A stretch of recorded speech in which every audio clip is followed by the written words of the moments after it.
Hey guys, I'm Matt Joseph Diaz, working in conjunction with Ravishly.com, and today we're going to talk politics. Now, personally for me, this is one of those topics I usually try not to talk about, because it's politics. I'm pretty sure nobody's ever said, man, I'm so glad I had that conversation with that stranger at the bar about politics. Oh god, I learned a lot, he learned a lot. I think we just became more well-rounded people. So personally, when it comes to social media and stuff, it's usually a topic I try and avoid. But I don't think we can avoid it anymore. We're currently in the middle of a really intense political situation. Like super intense. Like to call it a clusterfuck would probably be offensive to clusterfucks. We're on the verge of a very scary political situation. The possibility of Donald Trump actually winning a presidency is honestly really scary. I'm saying scary because he's proven himself to be a racist, a bigot, sexist, just a huge litany of terrible things that honestly the ambassador to the rest of the world from America should not possess. So I need to tell you right now why you should vote. You're probably thinking to yourself, well, my vote doesn't really count. And yeah, actually, that's kind of true. Your vote is just one vote. The problem is there are millions of people currently saying that. And if all those people who are saying my vote doesn't count actually voted, those votes would fucking count. The presidential election isn't just one election, it's actually 50 separate state elections. This is because when the original system in the US was first established, we weren't really one nation. We were literally a union of separate states. So that being said, there really wasn't one collective consciousness among the people of the United States as to who should lead them. And the founding fathers were nervous about the idea of democracy. They didn't think the people were educated enough to choose who should lead them. We have a popular vote that chooses our president, but in reality, we're voting for the electorates to choose our president. Now in 2016, is this idea really old and probably just antiquated as shit?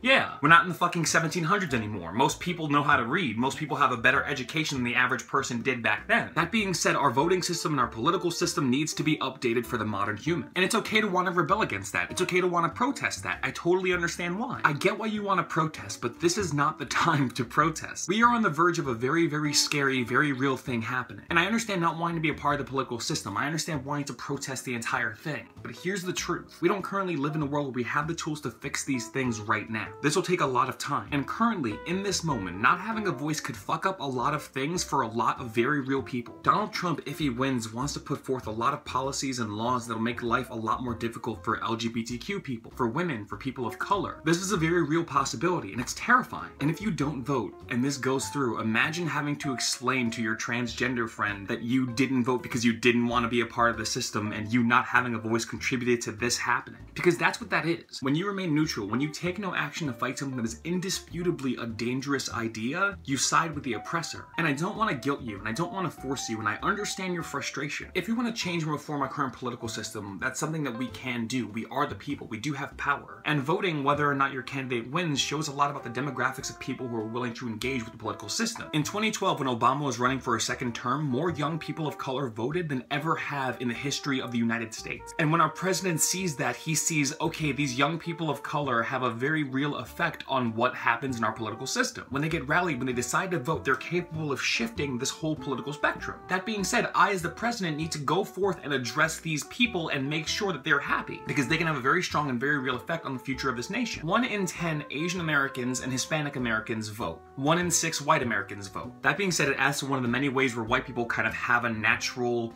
influence over our nation. If more people of color vote, if more women vote, if more of the gay community votes, we're saying we are here and we refuse to be ignored. Now make sure you fucking address our issues. Don't sweep us under the rug and don't ignore us, because with our vote, we can shift the course of this nation. And that's what we're capable of doing. I know it sucks, but it's what we have. And let's do the best we can with it. Alright guys, that was intense. Hopefully next week will be a little bit more fun. I have some pretty cool things planned. Check out Ravishly.com for a bunch of great articles, including stuff that I write. Check out my Instagram, Twitter, Tumblr, Facebook, all at Matt Joseph Diaz. You can find the links down there. And I'll see you guys soon.